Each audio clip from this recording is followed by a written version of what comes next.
Hey there, bargain hunters and decluttering champions. Ever looked around your home and thought, man, I've got way too much stuff? What if I told you your clutter could be your ticket to some serious cash? And that's right, folks. It's time to turn your trash into a treasure by mastering the art of online selling. So here's how to sell successfully on OfferUp and Craigslist. So first, you've got to understand the platforms. So with these two platforms, they're like the digital equivalent of a bustling flea market, but with way less dust and way more convenience. First up, we've got OfferUp. So this app is like the cool younger sibling in the online marketplace family. It's primarily mobile based, making it perfect for those of us who practically live on our phones. So OfferUp's key features include in-app messaging, user profiles with ratings, and a slick interface that makes browsing items as addictive as scrolling through social media. The platform tends to attract a younger tech-savvy crowd who appreciate the app's Instagram-like feel and the ability to quickly snap a pic and list an item in minutes. Now let's talk about the OG, Craigslist. This platform is like no-nonsense friend who doesn't care about the frills but gets the job done. Craigslist's structure is a beautifully simple, think bare bones website with a giant list of categories. It's been around forever and has a massive outreach and covering pretty much every city and town you can think of. The user base is incredibly diverse, from college students hunting for cheap furniture to collectors searching for rare items. It's like a digital town square where you can find everything from a vintage typewriter to a used car. Now, understanding these platforms is key to success. OfferUp is great for quick local sales with a side of social transactions, while Craigslist is your go-to for reaching a wider, more varied audience. Knowing your platform is like knowing your battleground. It gives you the edge over a competitive online world. So whether you're team OfferUp or Craigslist, you're not armed with the inside scoop to start your selling adventure. So as far as getting to the nitty gritty of getting your stuff ready for its big debut on OfferUp Craigslist, first things first, we need to play detective with our own belongings. So first, you've got to assess your inventory. So you got to channel your inner Marie Kondo and take a good hard look at your stuff, because instead of asking if it sparks joy, ask yourself, could this spark some cash? Rummage through your closets, garage, and mysterious junk jar. You might be surprised at the hidden treasures you'll find. Once you've got a pile of potential gold mines, it's time to hit the internet. Do a quick search for similar items to get a ballpark figure of what they're going for, and check both sold and active listings to get a real sense of the market. Remember, just because someone's asking for $100 for a vintage toaster doesn't mean that they're getting it. So as far as preparation goes, you want to make sure that your items shine on top of the Chrysler building. Give everything a good clean. Nobody wants to buy your dusty old DVD player, and if something's broken, decide if it's worth fixing before listing. Sometimes a little TLC can significantly bump the selling price. Now channel your inner Sherlock Holmes and gather all the details on your items. Jot down brand names, model numbers, dimensions especially, and unique features. Did your once leather jacket once belong to a minor celebrity? Mention it. So remember folks, a little prep work goes a long way in the world of online selling, so roll up your sleeves and get ready to turn your clutter into card hold cash. So as far as diving into the secret sauce of online selling, it's like creating listings that'll make buyers click faster than you could say sold. So first up, you've got the art of crafting compelling titles. Think of your title as your item's pickup line. It's got to be snappy, informative, and impossible to ignore. Sprinkle in some keywords that shoppers are likely to look for. Vintage 1960s lava lamp groovy orange works perfect. It is way more enticing than just old lamp for sale. Now onto the meat of your potatoes, the item description. This is where you paint your picture via words, so buyers can practically touch you through your screens. And be honest about the condition, because you don't want to be afraid to highlight what makes your item special. Include all the nitty-gritty details like dimensions, materials, on any quirks or imperfections. Remember, the goal is to answer questions before they've already asked. Last but not least, let's talk about photos. In the world of online selling, a picture isn't just worth 1,000 words, it's worth cold hard cash. So natural lighting is your best friend here, so ditch the dimly lit basement and shoot towards a simple window. Stage your item like it's ready for its Hollywood close and snap away from multiple angles. Got any cool features or minor flaws? Zoom in on those. The more your photos tell a story, the less time you'll be spending answering, but what about messages later? Remember that a good listing is your ticket to selling success. Nail these elements and you'll have buyers lining up faster than you can say cha-ching.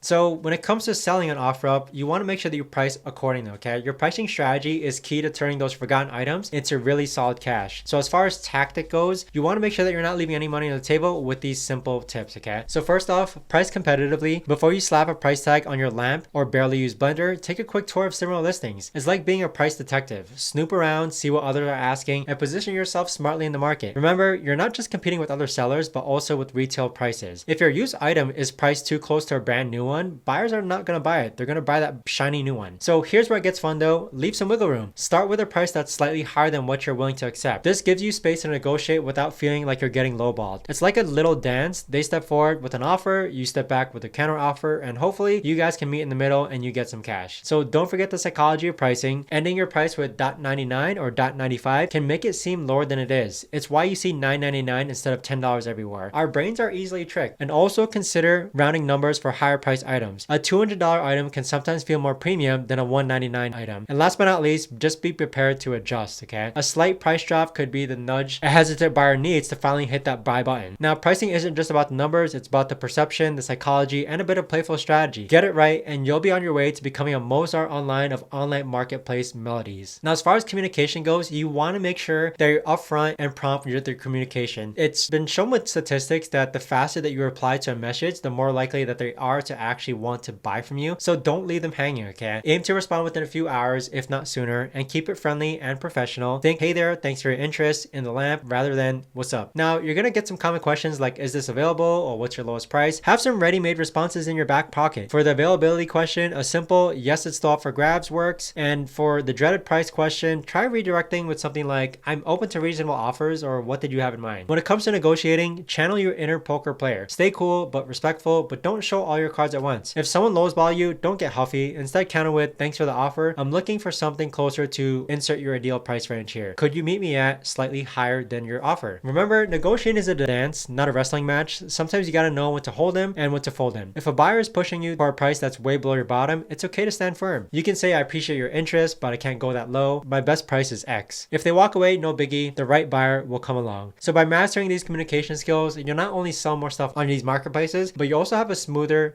better transaction and memorable experience. So who knows? You might even make new friends along the way.